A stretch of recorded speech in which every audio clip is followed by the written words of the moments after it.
Hi, Matet. Hello. How are you tonight? Okay naman. Yeah. Masayang masaya. Siyempre, nabigyan tayo ng pagkilala. Of course, ito siya.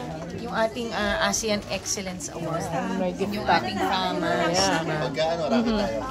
Thankful, grateful. So, Matet, aside from the online selling, what keeps you busy nowadays? We're doing a movie actually. Nasama ako sa movie with Miss Maricel Soriano. Wow! And sila Papa P, and sila Bel Mariano, and JK, and Joshua Garcia. Bel Mariano. Yes. Josh.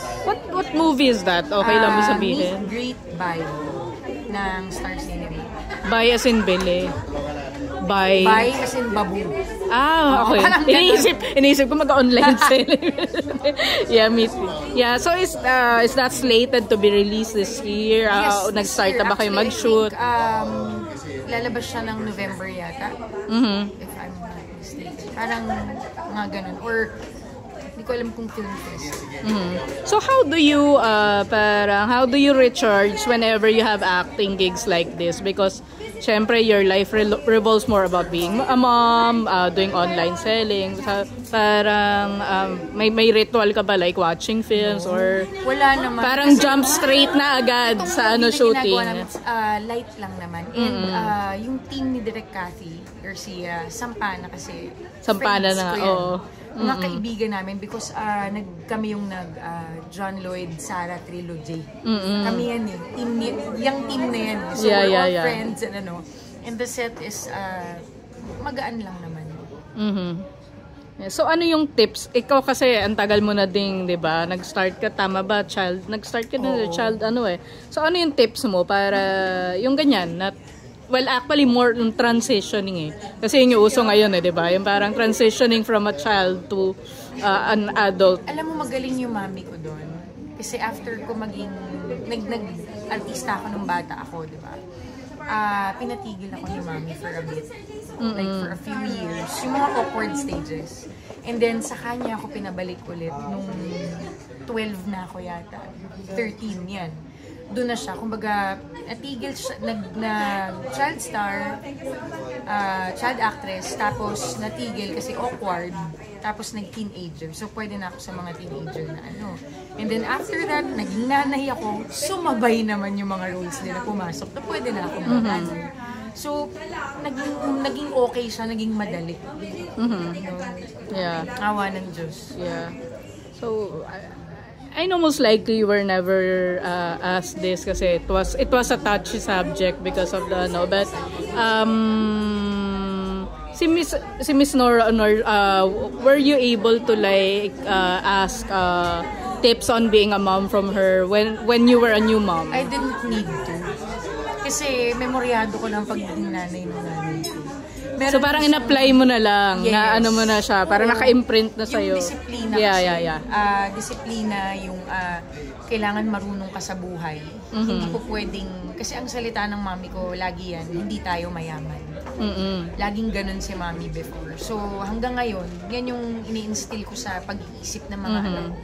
Para pag dumating yung oras na may sarili na silang buhay, marunong silang pumalo mag-isa, marunong silang gumawa sa bahay. They don't need anybody to help them. Or, kumbaga memoryado ko yung ni mami. Kasi paulit-ulit naman ako pinagagalitan talaga, di ba? So, alam ko na siya. Speaking of mayaman, what for you is tunay na kayamanan? Yung definition mo? It's parang cliche. Lahat yun ang sinasabi, di ba? Yeah. Wala akong kaibigan. Wala. Okay? Ang kaibigan ko, asawa ko. Yung mga anak ko, ang kaibigan ko. Yung mga kapatid ko. Ang mga kaibigan ko. So, family for me, yan ang buhay ko. Yung pamilya ko. Mayaman ako dun. If ever yung anak mo gusto din mag-showbiz, hindi ka papayag kahit gusto niya. Okay na tayo dun. Mag-athlete na lang sila. Mag-athlete. Yung panganay ko magdodoktor Ano bang nila, sports? My eldest is basketball.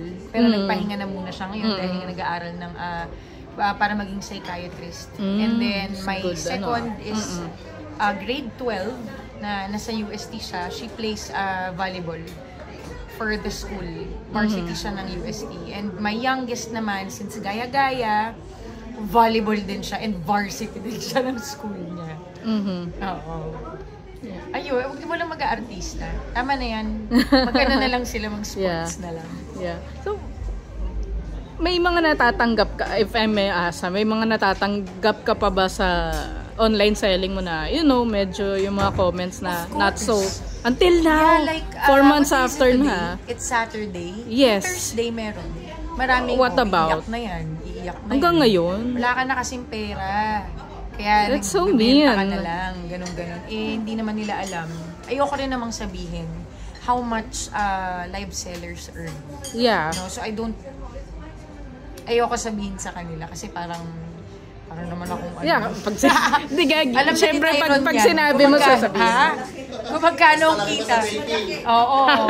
True. So, yun lang. Kumbaga sa akin, ang laking blessing kasi ng live selling eh. Dahil pag wala akong taping, wala akong shooting, meron akong live selling. Pag wala akong live selling, meron pa rin akong show business. So, malaking biyaya ng Diyos yun para sa akin at sa pamilya ko. So, pinahahalagahan ko talaga siya. So, whatever they say, they just caught me that one time. No? Caught off guard lang ako that one time. Pero parang tatry ko na my best not to cry. Naiiyak lang ako dyan sa TikTok lalo kapag ang daming views, ang dami nag-check out, tas nagna-number 1 ako sa rank. It's more of naiiyak ka out of gratitude. Yes, naiiyak ako kasi oh my God. panuorin I should buy from you sometime and watch you bibilit again. Ako sa'yo, manonood ako sa'yo. Ano bang usual na binibenta mo? Perfumes, and I also have naghanap ako ng Maison Margiela. wala yata. Big brands. I also, sometimes meron tayong big brands. Yeah. So, madalas umiiyak ako dyan sa sobrang grateful. Sa tuwa. Sobrang siyempre mga tao, ini-spin pag ayaw talaga sa'yo, sa'yo. Pero wala eh. Ganun talaga sila. May mga taong they drink energy drinks, tapos nakaupo sila sa kung saan. Umiinom sila ng energy drink para magkaroon sila ng energy, para mangkinis ng mga tao. No, imbis na gumawa ng something good productive for their families and for themselves. So, okay lang po yun. Focus na lang ako sa biyaya ng Diyos.